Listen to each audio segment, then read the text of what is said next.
لیکن چاند اور زمین اور یہ کائنات میں ذرہ برابر بھی انحراف ہو جائے گا تو قیامت آ جائے گی. لیکن انسان اگر اپنے قاعدے اور قانون اور اپنے اسلام سے انحراف کرے گا تو قیامت تو نہیں آئے گی، لیکن ایک دن اسے قیامت کا سامنا کرنا پڑے گا. وہ بڑا بھاری دن ہوگا. اس دن طے ہو جائے گا کہ جس نے انحراف کیا ہمیشہ کے لیے جہنم، اور جس نے قاعدے اور قانون کے مطابق کیا تو اس نے جنت جو ہے وہ ہمیشہ کے لیے ہو جائے گی. یہ قاعدے اور قانون اسلام ہے، اطاعت و فرما برداری والے قاعدے اور قانون. یاد رکھیے، اللہ کو ماننا، رسول کو ماننا، قرآن کو ماننا، یہ ایمان ہے. دل میں ایک آپ نے بیج پیدا کر لیا. پوری مسلم دنیا میں بس ایمان ہی ایمان ہے. اللہ کو مانتے ہیں، رسول کو مانتے ہیں، قرآن کو مانتے ہیں، ایمان کا بیج دل کے اندر ہے، لیکن اس بیج کی نشو نما نہیں کرتے. اس تخم کو، اس بیج کو شجر سایہ دار نہیں بناتے. جماعت اسلامی کہتی ہے کہ یہ بیج کافی نہیں ہے. اللہ کو ماننا، رسول کو ماننا اور قرآن کو ماننا یہ تو ابتدا ہے، یہ ایمان ہے. اسلام کیا ہے؟ اسلام یہ ہے جو اللہ کو مانتا ہے وہ اللہ کی ماننا شروع ہو جائے، جو رسول کو مانتا ہے وہ رسول کی ماننا شروع ہو جائے، جو قرآن کو مانتا ہے وہ قرآن کی ماننا شروع ہو جائے، تو تب ہے اسلام. یہ فرق ہے ہمارا اور ان کا. کچھ زبانی ہیں، کچھ پیدائشی ہیں، کچھ مسلکی ہیں، کچھ نعرے باز ہیں. بس امتحان اگر آپ ان سے لیں گے کہ تمہارے عمل کا ترازو بتاتا ہے کہ ایمان کا تم دعویٰ کرتے ہو اور تمہارا عمل کیا ہے. مولانا مودودی اور جماعت اسلامی کی فکر نے جب یہ خطبات اور دینیات اور بناؤ اور بگاڑ اور شہادتیں کا پڑھتے ہیں تو ایک نیا جذبہ پیدا ہوتا.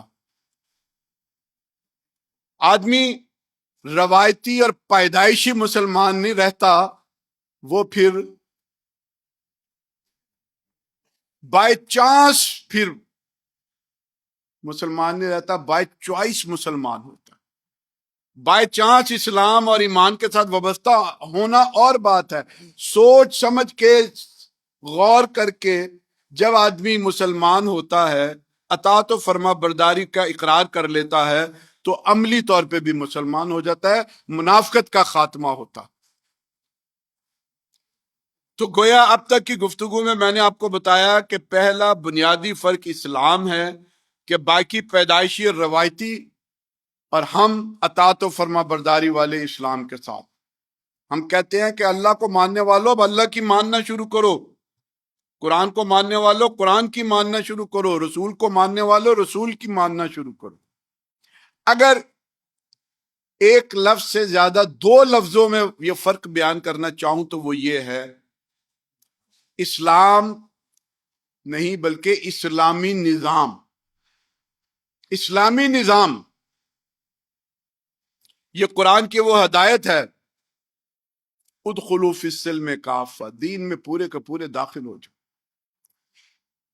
جب جماعت اسلامی بنی اور مولانا مودودی نے یہ دعوت لوگوں کے سامنے پیش کی، پورے بر صغیر کے اوپر انگریز حاکم تھے، کانگریس کا طوطی بول رہا تھا، جمعیت علماء اسلام کانگریس کے ہمنوا تھی کہ ہمیں آئین اور دستور میں نماز، مسجد، ممبر، محراب، اس کی اتھارٹی، اس کی جو ہے نا وہ ہمیں اجازت دے دو تو ہم جو ہے انگریز کے جانے کے بعد اسی بھارت اور ہندوستان کے اندر رہیں گے، آپ کے زیر نگی رہیں گے. مولانا مودودی کچھ اور کہتے تھے، نہیں بھائی نہیں، نہ انگریز کو مانیں گے، نہ کانگریس کو مانیں گے، نہ ہندوازم کو مانیں گے، ہم ایک مشنری قوم ہیں. مولانا مودودی نے کہا حکومت الہیہ کا قیام، اقامت دین. بڑے بڑے عالم دین مولانا کے پاس پہنچ گئے اور مولانا مودودی کو یہ کہنے لگے کہ مولانا جماعتیں، اسلامی جماعتیں تو بنتی تھیں مسجد بنانے کے لیے، مدرسہ بنانے کے لیے، تزکیہ کرنے کے لیے، بیعت کرنے کے لیے، لوگوں کو نماز سکھانے کے لیے، کلمہ سکھانے کے لیے. یہ آپ کون سی جماعت بنا رہے ہیں کہ حکومت ہم اللہ کی بنائیں گے؟ حکومت الہیہ بنائیں گے۔ تو مولانا نے کہا کہ بھائی قرآن کے اندر تم نہیں پڑھتے هو الذی ارسل رسولہ بالہدی ودین الحق لیظہرہ علی الدین کلہ، کہ تمام چیزوں پر دین کا غلبہ ہو جائے، چاہے مشرکوں کو کتنا یہ ناگوار گزرے اور بھاری گزرے۔ قرآن میں تم نہیں پڑھتے کہ اللہ کی بتائی ہوئی ہدایت کے مطابق اگر تم نہیں کرو گے تو کافر ہو، فاسق ہو اور ظالم ہو؟ خاموش لوگ پھر ہو جاتے تھے، پھر کہتے تھے کہ یہ ممکن نہیں ہے، ہندوستان اتنا بڑا، انگریز یہاں پر حاکم، وہ چلے بھی جائیں اور آپ کہتے ہیں کہ حکومت الہیہ۔ تو مولانا مودودی کہتے تھے کہ بنے یا نہ بنے، میں نے تو اللہ کے اس قانون کے مطابق اپنا کام پورا کرنا ہے، مورچے پہ کھڑے ہو جانا ہے، باقی اللہ جانے نتائج جو ہے وہ دے گا۔ مکے میں بھی تو کوئی امکان نہیں تھا نا، ایک آدمی ہر دور کے اندر ایک نبی اٹھتا ہے، رسول اٹھتا ہے، وہ دعوت دیتا ہے اور پھر وہ کر کے دکھاتا ہے۔ نبی اکرم صلی اللہ علیہ وآلہ وسلم پورا مشرکین اور کافروں کے اور یہودیوں اور عیسائیوں کے درمیان میں ایک آواز اٹھی، اور اس کے بعد پھر حتیٰ کہ مدینے کی ریاست بنا کر اور پھر پورے جزیرت العرب کو ایک حکومت الہیہ کا مثال بنا کر انہوں نے پیش کر دی۔ لوگ کہتے تھے یہ تو 1400 برس پرانی بات ہے، آج کہاں ممکن ہے۔ یہ 1941 کے اندر مولانا مودودی کے ساتھ مطالبہ ہوتا تھا اور مکالمہ ہوتا تھا، اور لوگ کہتے تھے یہ ممکن نہیں ہے۔ اور آج کل کیا کہتے ہیں؟ آج کل کہتے ہیں یار اتنے عرصے سے جماعت اسلامی بنی ہوئی ہے، 1941 سے ابھی تک جب اسلام کا نفاذ کیوں نہیں ہوا، ان کی حکومت کیوں نہیں آئی، قائم کیوں نہیں ہوا؟ کتنا بڑا فرق پیدا ہو گیا۔ اس وقت تھا کہ یہ ہو نہیں سکتا، اور آج لوگ سوال کرتے ہیں کہ یہ ہوا کیوں نہیں۔ تو میں یہ عرض کر رہا تھا کہ اسلامی نظام جو مسجد، منبر، محراب سے نکل کر نماز، روزے، زکوٰۃ اور حج سے آگے بڑھ کر عدالت میں اسلامی نظام، معیشت میں اسلامی نظام، حکومت میں اسلامی نظام، تعلیمی اداروں کے اندر اسلامی نظام، ہر چیز کے اوپر اسلامی نظام، یہ ایک طویل عرصے کے بعد ایک نئی بات تھی جب جماعت اسلامی نے یہ شروع کیا کہ اسلامی نظام کی بات لوگوں کو سمجھ نہیں آتی تھی، بڑے بڑے لوگوں کو سمجھ نہیں آتی تھی۔ میں آپ کو ایک واقعہ بتاتا ہوں۔ پاکستان بننے کے بعد جماعت اسلامی نے مطالبہ نظام اسلامی کی ایک مہم شروع کی 1960 میں، کہ پاکستان کے دستور کو اسلامی ہونا چاہیے۔ پاکستان کے ایک بڑے وکیل تھے اے کے بروہی، آپ جانتے ہیں، سندھ کے لوگ بھی جانتے ہوں گے، اے کے بروہی صاحب۔ انہوں نے بیان دیا کہ یہ جماعت اسلامی کیا کر رہی ہے کہ مطالبہ نظام اسلامی، اور یہ کہتی ہے کہ پاکستان کے آئین و دستور کو اسلامی ہونا چاہیے، یہ ایسے ہی ہے جیسے آپ مطالبہ کریں کہ شلوار قمیض کو اسلامی ہونا چاہیے، گائے کو اسلامی ہونا چاہیے۔ اور اپنے مضمون میں لکھا کہ اگر کوئی مجھے یہ ثابت کر دکھائے کہ ایک انسان کا عقیدہ، مذہب اور دین تو ہو سکتا ہے، لیکن کسی ملک کا، کسی آئین کا، کسی دستور کا کوئی عقیدہ نہیں ہو سکتا، اور اگر کوئی ثابت کر کے دکھائے کہ آئین اور قانون کا بھی عقیدہ اور نظریہ ہونا چاہیے تو میں اسے اتنے 1000 روپے انعام دوں گا۔ اے کے بروہی صاحب کا یہ مضمون اور یہ بیان جو ہے وہ اخبارات کے اندر آیا، جس کا جواب پروفیسر خورشید صاحب نے بھی دیا۔ جماعت کے کچھ لوگ مولانا مودودی کا لٹریچر لے کر ان تک پہنچے۔ اب ذرا دیکھیں لٹریچر کیسا ہے جماعت کا۔ سنت کی آئینی حیثیت، کتاب کا عنوان ہی کیسا ہے۔ سنت کو لوگ سمجھتے تھے سر سے لے کر پاؤں تک، نماز کس چیز سے ٹوٹتی ہے، کون سے شرائط ہیں، کون سے ضوابط ہیں، وضو کیسے کرنا چاہیے، یہ ساری سنتیں ہیں۔ لیکن مولانا مودودی نے لوگوں کے اس چھوٹے تصور کو ایک بڑے تصور کے ساتھ وابستہ کیا، خلافت کے ساتھ ریاست کے ساتھ، آئین اور قانون کے ساتھ۔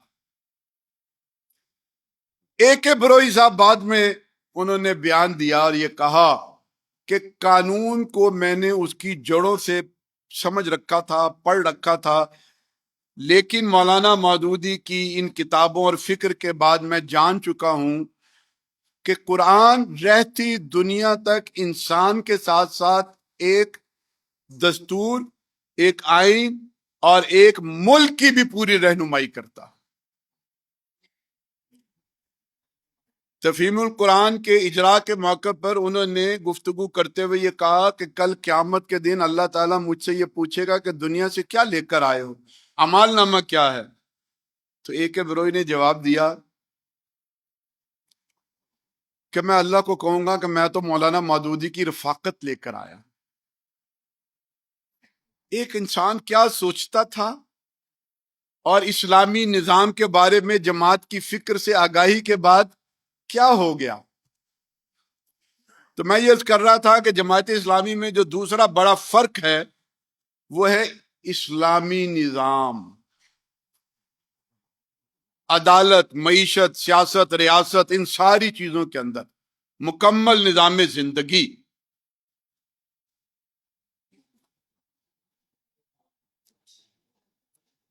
اس دور کا سب سے بڑا فتنہ یہ ہے کہ امت نے اسلام کو دو حصوں میں تقسیم کر دیا۔ ایک حصے پر پورا عمل ہے، وہ ہے ہمارے انفرادی معاملات، پرسنل لا، اس میں کوئی تبدیلی نہیں آ سکتی۔ ایک ہے پبلک لا، اس میں جو مرضی کرتے چلے جاؤ، یہ امت جو ہے وہ فکر ہی نہیں کرتی۔ مثلا آج آپ نے فجر کے وقت 2 رکعت نماز پڑھی ہے مسجد میں، جن لوگوں نے مسجد میں پڑھی ہے، وہ امام صاحب بڑی اچھی ان کی قرت ہے، اگر وہ آپ کو کہیں کہ آج 2 رکعت نہیں، اب میں آپ کو 4 رکعت پڑھاتا ہوں، آپ کو زیادہ ثواب ہوگا، اوور ٹائم ملے گا، تو آپ پڑھنے کے لیے تیار ہیں؟ سوال ہی پیدا نہیں ہوتا۔ کوئی امام یہ کہے کہ یار عشاء کی نماز 4 رکعت ہے، آج میں نے اپنے بچوں کو ڈاکٹر کے لے کے جانا ہے، کوئی اور ضروری کام ہے، 2 رکعت پہ گزارا کر لو، تو کوئی کرے گا؟ ممکن نہیں۔ یہ لاہور شیخ پورہ موٹر وے پر ایک واقعہ ہوا، ایک خاتون تھی، اس کی گاڑی کو روکا گیا اور اس کی بے حرمتی کی گئی، کوئی اوباش لوگوں نے اس کے ساتھ برا سلوک کیا، پورا ملک حرکت میں آ گیا، اخبارات، کالم نگار، social media activist, T V channel, پکڑو بہت بڑا گناہ ہو گیا، زنا کر دیا گیا، سڑک کے اوپر اغوا کیا گیا، کھیتوں میں لے جا کے بے حرمتی کی گئی ہے۔ جماعت اسلامی نے بھی وزیر اعلیٰ کے خلاف احتجاج کیا، اس کے دفتر کے باہر گھیراؤ کیا، سب نے کیا، ٹھیک ہے، کرنا چاہیے۔ دوسری طرف ایک ملک کا وزیر اعظم، وزیر مشیر، اسٹیٹ بینک کا گورنر اعلان کرتا ہے کہ سود 12% نہیں 14% ہوگا، 14 نہیں 18% ہوگا، 22% ہوگا، کسی کے کانوں میں جوں نہیں رینگتا۔ سود کے بارے میں تو اللہ تعالیٰ نے لکھا نا کہ اللہ اور اس کے رسول کے ساتھ جنگ ہے۔ یہ جو نمازوں کی رکعتیں ہیں اس کے بارے میں تو یہ نہیں ہے، کمی بیشی جو ہے وہ اتنا بڑا جرم قرار دے دی جائے۔ سود کے بارے میں تو اللہ کے رسول نے اس کی کراہت کو بیان کرتے ہوئے ایک بات یہ بھی بیان کی کہ یہ اتنا برا فعل ہے جیسے تم اپنی ماں کے ساتھ بے حرمتی کرو، کراہت اس طرح سے بیان کی۔ اس کے بارے میں یہ قوم جو ہے وہ اس کے ماتھے پہ بل نہیں پڑتا، لیکن وہ جو پروگرام وہاں پر ہو گیا، ایک واردات ہو گئی موٹر وے کے اوپر، اس پہ جو ہے وہ غیرت جو ہے وہ حرکت میں آ جاتی ہے۔ یہ جو دو عملی ہے کہ کچھ چیزوں کو ہم نے سینے سے لگایا ہوا اور کچھ چیزوں کی ہم پرواہ نہیں کرتے، یہ جرم جس بھی قوم کے اندر پیدا ہو جائے، اللہ تعالی اس کو قیادت کے منصب سے گرا دیتے ہیں۔ امت مسلمہ سے پہلے قیادت کا منصب بنی اسرائیل کے پاس تھا۔ قرآن یہ کہتا ہے، بنی اسرائیل کو مخاطب کرتے، یا بنی اسرائیل اذکروا، ذرا یاد تو کرو میری اس نعمت کو، انی فضلتکم علی العالمین، کہ میں نے تمہیں دنیا جہان پر فضیلت عطا کی۔ لیکن پھر بنی اسرائیل کے اندر جو جرم شروع ہو گئے تو وہ امامت کے منصب سے معزول کر دیے گئے۔ وَضُرِبَتْ عَلَيْهِمُ الذِّلَّةُ وَالْمَسْكَنَةُ، ان کے اوپر ذلت اور محتاجی کا غلبہ ہو گیا۔ وہ کس بنیاد کے اوپر تھا؟ قرآن جو ان کے جرائم کی تفصیل بتاتا ہے ان میں ایک بڑا جرم یہ تھا، اَفَتُؤْمِنُونَ بِبَعْضِ الْكِتَابِ وَتَكْفُرُونَ بِبَعْضٍ، کہ کتاب کی بعض چیزوں پر تو تم نے پوری طرح سے عمل کیا ہوا ہے اور کتاب کی بعض چیزوں کو تم نے بالکل چھوڑ رکھا ہوا۔ یہی جرم جو ہے وہ اس امت مسلمہ کا ہے کہ انہوں نے اسلام کو دو حصوں میں تقسیم کر دیا۔ ایک ذاتی اسلام ہے، ایک معاشرتی اسلام ہے۔ ذاتی اسلام کی حفاظت کرتے ہیں اور جو معاشرتی پبلک لا ہے اس کا انحراف کرتے ہیں۔ جماعت اسلامی کو تانا دیتے ہیں کہ یار یہ بڑی اچھی جماعت ہے، لیکن ان کے پروگراموں میں جاؤ، ان کے درس قرآن میں جاؤ تو یہ ہر وقت جو ہے نا کچھ نہ کچھ کر کے کبھی اسلام آباد کے حکمرانوں کو للکارتے ہیں، کبھی امریکہ کو للکارتے ہیں۔ ان کے اندر سیاست بڑی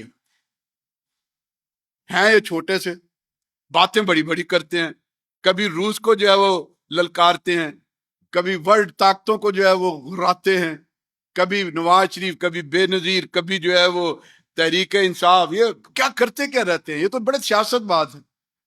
میرے بھائیوں، ہماری سیاست کیا ہے؟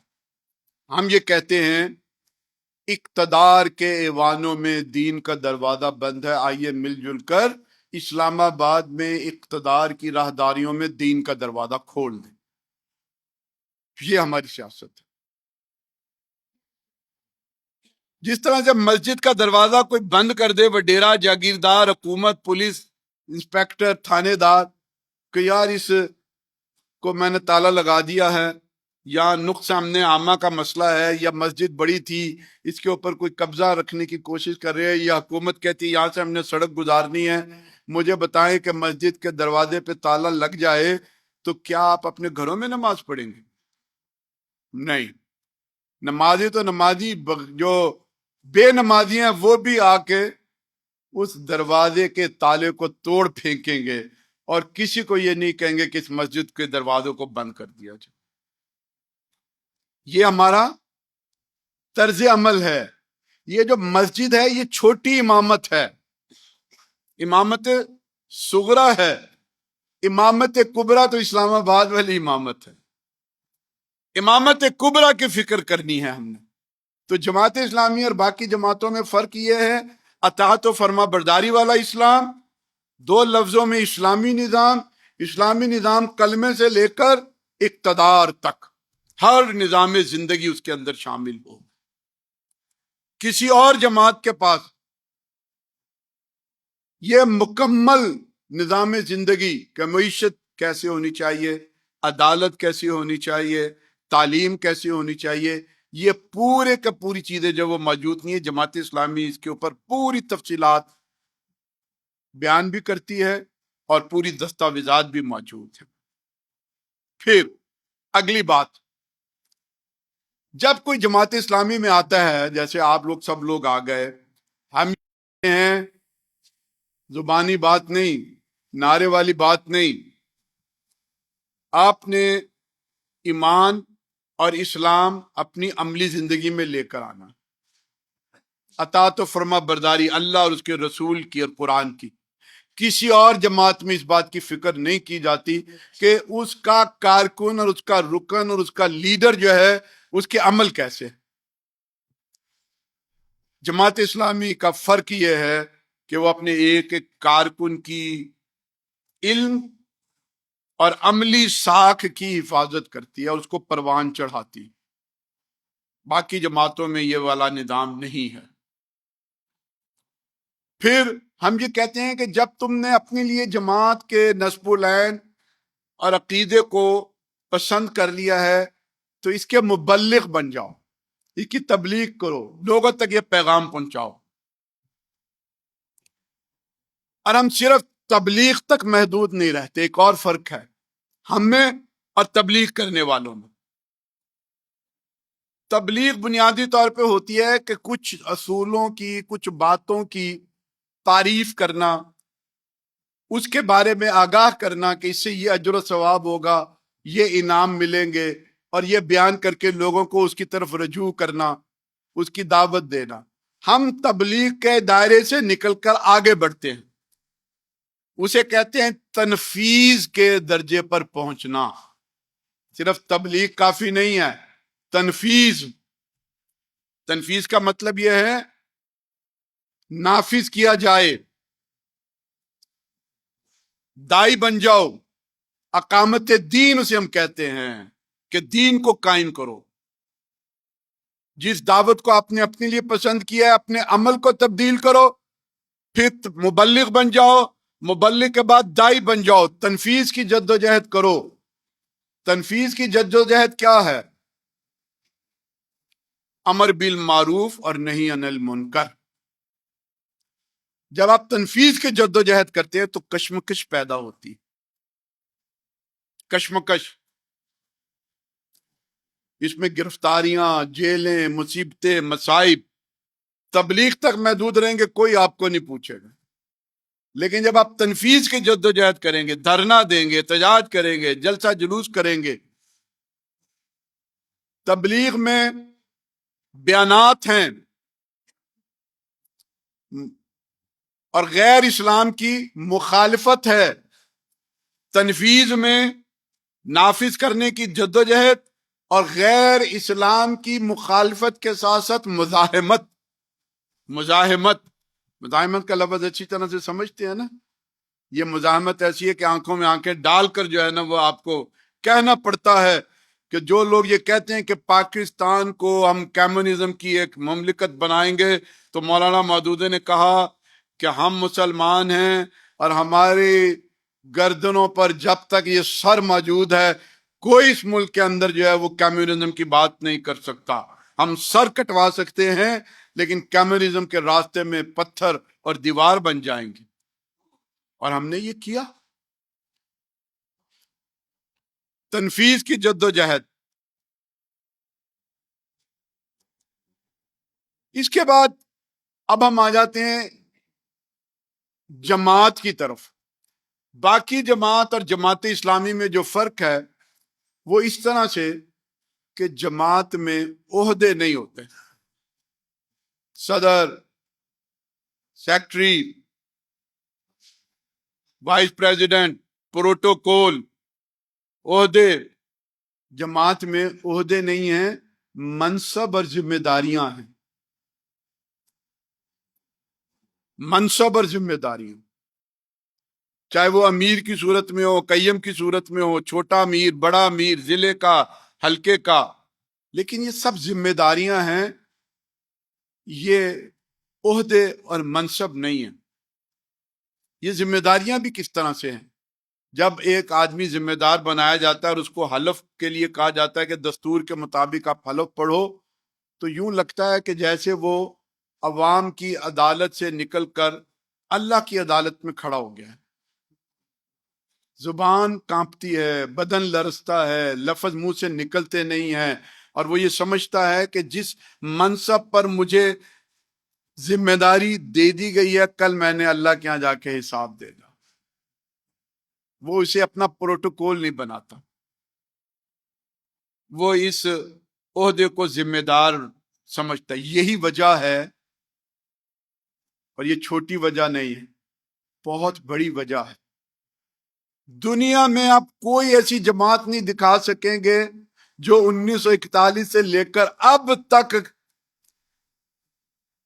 سیسا پلائی ہوئی دیوار، جس کے اندر کوئی رخنا نہ آیا، بنیادیں مرصوص موجود، کوئی گروہ بندی نہ آئی ہو، کوئی انتشار نہ پیدا ہوا۔ یہ جماعت اسلامی کا کتنا بڑا اعزاز ہے۔ 1941 میں مولانا مودودی، میاں طفیل محمد، قاضی حسین احمد، منور حسن، سراج الحق اور اب حافظ نعیم صاحب. اقتدار منصب تبدیل ہوتے ہیں اوپر سے لے کے نیچے تک. کبھی اس جماعت میں کوئی گروہ بندی نہیں پیدا، کوئی گروپنگ نہیں ہوئی، کوئی لیگ پولنگ نہیں ہوئی، کوئی انتشار نہیں ہوا. آپ کو دنیا میں کوئی ایسی ایک جماعت پہ نہیں ملے گی جو یہ تاریخ رکھتی. میں نے پنجاب یونیورسٹی سے MBA کیا، مینجمنٹ ایڈمنسٹریشن آرگنائزیشن پڑھی ہے. کوٹ لکھپت جیل سے میں نے MA پولیٹیکل سائنس کیا ہے. ساری جماعتیں چیزیں پڑھی بھی ہیں، پرکھی بھی ہیں. تو میں بلا خوف تردید یہ کہہ رہا ہوں کہ آپ کوئی ایک دنیا بھر کی جماعت نہیں بتا سکتے، چاہے وہ امریکہ ہو، کینیڈا ہو، عرب ہو، افریقہ ہو، کہ وہ اس کے اندر کبھی کوئی انتشار اور لیگ پولنگ اور گروہ بندی نہ پیدا ہوئی ہو، سوائے ان جماعتوں کے جن کی فکر جو ہے وہ جماعت اسلامی سے وابستہ. چھوٹی چھوٹی جماعتیں ہیں. مسلم لیگ کئی جماعتوں میں تقسیم ہے. پارٹی کے اندر جو ہے وہ ایک وراثت ہے، باپ کے بعد بھائی بیٹا یہ وہ. پیپلز پارٹی کو لوگ اب کہتے ہیں کہ یہ پیپلز پارٹی کیا رہ گئی، کہتے ہیں پیو پتر اور پھپھی. سندھ والے زیادہ اچھی طرح سمجھتے ہوگے کہ PPP کا مطلب جو ہے پیو پتر اور پھپھی. یہی ہے نا آج کل. گروہ بندی ہے، میراث ہے، وراثتیں ہیں، لیگ پولنگ ہے، اس سے ہٹ کر کچھ اور چیز نہیں ہے. یہ جماعت اسلامی ہے. بڑی بڑی خانقاہیں، بس وہ پیر صاحب چلے گئے، بڑے معزز تھے، اچھے تھے، اب اس کا بیٹا جو ہے وہ جو کچھ بھی ہے، کبھی پتہ لگتا ہے کہ جناب وہ گھوڑا سواری کر رہا ہے، کبھی جو ہے وہ ریس کے اندر موجود ہے، اور کبھی جو ہے وہ خانقاہ کے اندر مریدوں کو جو ہے وہ دیدار بخش رہا ہے. بس بنے ہوئے ہیں، خانقاہی نظام بنا ہوا، وراثتیں جو ہے نا وہ چل رہی. یہ جماعت اسلامی ہے. یہ سب تمہارا کرم ہے آقا کہ بات اب تک بنی ہوئی ہے. چھوٹی بات نہیں ہے، بہت بڑی بات ہے. چونکہ ہمیں جماعت کے اندر کبھی ہم نے اس کو محسوس نہیں کیا، لیکن سچی بات یہ ہے کہ اس سے بڑا فرق جو ہے وہ کوئی اور نہیں ہو سکتا. اگر صرف اسی امتیاز کو آپ سامنے رکھیں تو جماعت اسلامی کے لیے سب کچھ قربانی کا جذبہ آپ کے اندر پیدا ہو جانا چاہیے.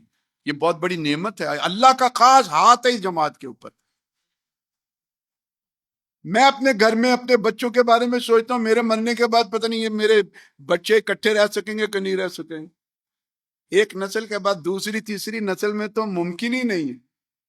اور یہ جماعت اسلامی 4 نسلوں سے کس طرح سے اتحاد، اتفاق، بنیان مرصوص.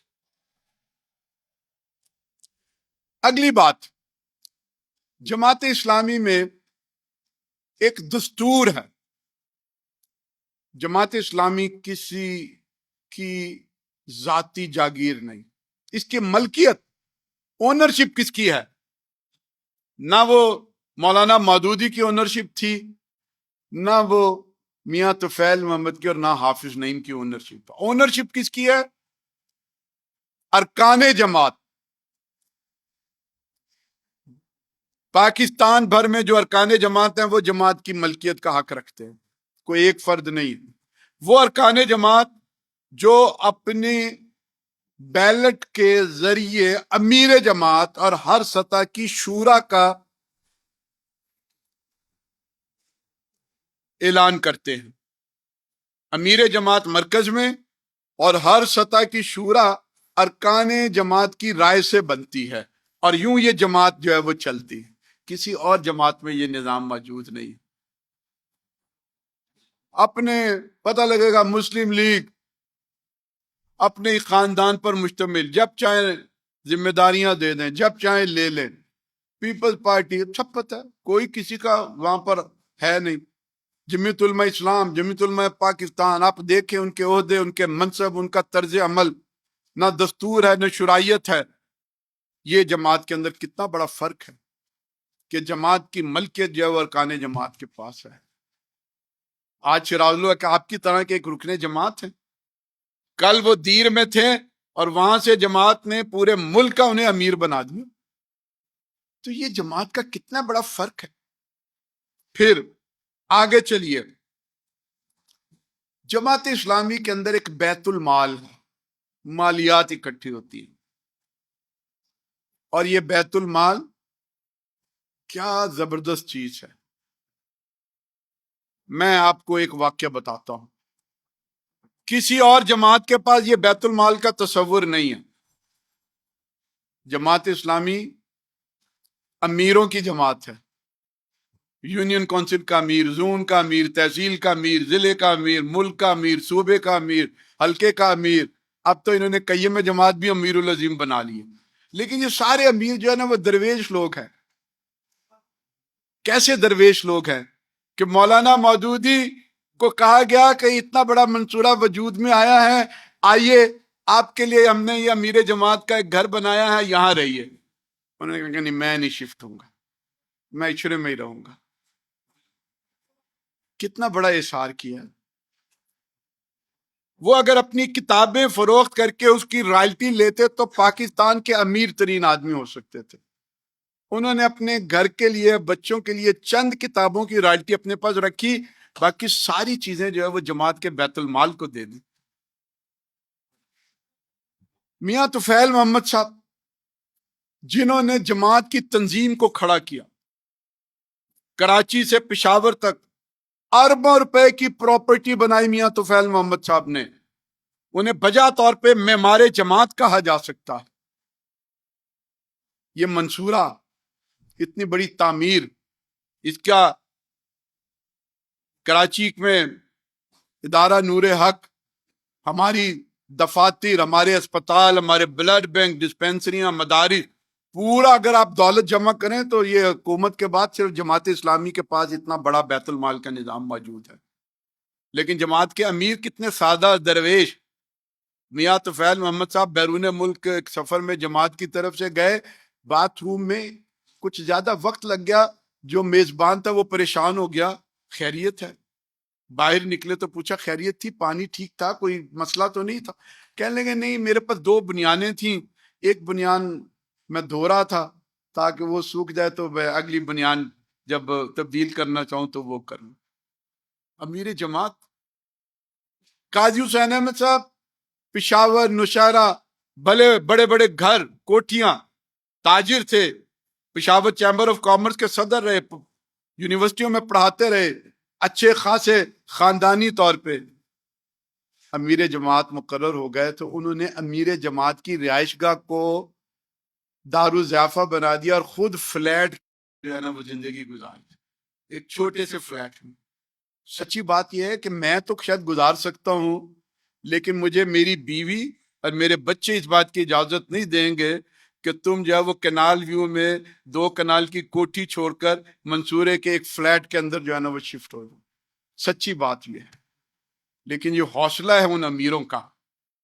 یہ وہ باقی جماعتوں کے صدر اور وزیر اور ان کی طرح نہیں ہے. نہ بنی گالا میں بنا سکتے تھے، رائے ونڈ بنا سکتے تھے محلات، یہ تو محلات چھوڑ کے فلیٹوں میں. منور حسن صاحب آئے، انہوں نے فلیٹ بھی نہیں لیا، دارالضیافہ کے ایک کمرے میں انہوں نے اپنا ساری رہائش کا. بیگم صاحبہ بچے بھی آتے تھے، اسی ایک کمرے میں بستر لگ جاتے تھے. فلیٹ میں بھی انہوں نے جو ہے نا وہ جانا پسند نہیں کیا. کتنا بڑا فرق ہے بیت المال کا. پیسہ آپ کے پاس بے شمار ہے، پورا منصورہ آپ کے پاس موجود ہے، کوٹھیاں، محلات، سب کچھ جماعت کے امیر اور قیم کے لیے بنائی ہوئی ہیں. لیکن یہ جماعت کے امیر کہتے ہیں نہیں یار، ان کو مہمان خانہ بنا دو، ان کو فلاں کر دو، فلیٹ میں گزارا کر لوں گا، کمرے میں گزارا کر لوں گا. جب امیروں کا یہ حال ہو تو کارکن کیسے پیدا ہوتے ہیں. میرے ساتھ ناظم نشر و اشاعت جب میں رہا تو ایک نائب ناظم نشر و اشاعت تھے، انور نیازی صاحب. برسا برس انہوں نے جماعت کی خدمت کی، ریٹائر ہوئے تو جماعت نے ان سے جو فلیٹ تھا، ظاہرہ ریٹائرمنٹ کے بعد لے لیا، گریجوٹی دی 10-12-15 لاکھ روپے کی. مجھے ان کے بیٹے نے بتایا کہ ابو جو ہیں وہ اپنی گریجوٹی کی رقم بیت المال میں جمع کروانا چاہتے ہیں، ابو کو منع کریں. میں نے اگلے دن نیازی صاحب کو بلایا، میں نے کہا نیازی صاحب یہ آپ کے بچوں کی امانت ہے، آپ ریٹائر ہو گئے ہیں نا، آپ کا گھر ہے، اب آپ نے جو ہے نا وہ گھر بھی بنانا ہے، آپ کا ایک بیٹا جو ہے وہ ایک پرنٹنگ مشین خریدنا چاہتا ہے، فلاں بیٹا یہ کرنا چاہتا ہے، وہ ایک رکشہ لینا چاہتا ہے، تو آپ اپنی اس گریجویٹی کو ان بچوں کے سپورٹ کریں تاکہ ان کا انکم کا ذریعہ بنے۔ آگے سے وہ کیا جواب دیتے ہیں؟ کہتے ہیں امیر العظیم بچے جانے، بچوں کا کیریئر جانے، مجھے تو فکر یہ ہے کہ میں نے اتنا طویل عرصہ جماعت کا کام کیا، مجھ سے کچھ اونچ نیچ ہو گئی ہوگی، میں چاہتا ہوں کہ یہ جو مجھے گریجویٹی ملی ہے یہ بیت المال میں جمع کروا کے میں اپنے ان گناہوں کی تلافی کر لوں جو اتنا عرصہ یہاں رہتے ہوئے مجھ سے ہوئی ہوگی۔ میں نے کہا نیازی صاحب آپ نے یہ ظلم نہیں کرنا، میں آپ تمہیں حکم دیتا ہوں کہ آپ نے یہ کام نہیں کرنا۔ کہہ لیں گے اب میں نائب ناظم نشر و شاعت نہیں ہوں کہ میں آپ کے حکم کا پابند ہوں، اب میں ریٹائر ہو گیا ہوں، فارغ ہوں، میں خود سوچوں گا۔ چلے گئے۔ اگلے دن میرے آنے سے پہلے انہوں نے آ کے وہ رقم بیت المال میں جمع کروائی۔ واللہ کیسی مثالیں ہیں، چلتے پھرتے یہ کارکن جماعت کے، یہ امانت اور دیانت کی مثالیں۔ ہمیں یہی کارکن چاہیے۔ جو لوگ جماعت اسلامی کو ووٹ بینک سے ناپتے اور تولتے ہیں انہیں میں بتانا چاہتا ہوں ووٹ بینک بھی قیمتی ہے، وہ بھی ایک دن انشاءاللہ کر کے دکھائیں گے، لیکن جماعت کو صرف ووٹ بینک سے ناپنے اور تولنے کی کوشش نہ کریں، پارلیمنٹ کے ذریعے ناپنے اور تولنے کی کوشش مت کریں۔ جماعت کی دعوت، جماعت کی تنظیم، جماعت کی تربیت، جماعت کا اخلاص، جماعت کی یہ ساری چیزیں، اس کو وزن دیں۔ کامیابی، سیاسی کامیابی مطلوب ہے، مقصود ہے، لیکن معبود نہیں ہے۔ سیاسی کامیابی مطلوب ہے، مقصود ہے، لیکن معبود نہیں ہے۔ سیاسی کامیابی کیا ہوتی ہے یہ بھی ذرا نوٹ کر لیں، جو جماعت اور باقی جماعتوں میں بڑا فرق ہے۔ مدینے کی ریاست یہ مقصود نہیں ہے، مدینے کی ریاست ایک انعام ہے۔ مدینے کی ریاست جو ہے وہ فواد چودھری، فردوس عاشق وان اور اس طرح کے لوگوں کے ذریعے نہیں بنتی اور نہ ملتی ہے۔ مدینے کی ریاست ایک انعام کے طور پہ ملتی ہے جب کوئی جماعت حضرت ابو بکر، حضرت عمر، حضرت عثمان، حضرت علی جیسی شخصیتوں کو تیار کر لیتی۔ انسان سازی اور کردار سازی آپ کر لیں گے تو اللہ تعالیٰ انعام کے طور پہ آپ کو ریاست بھی عطا کر دیں گے۔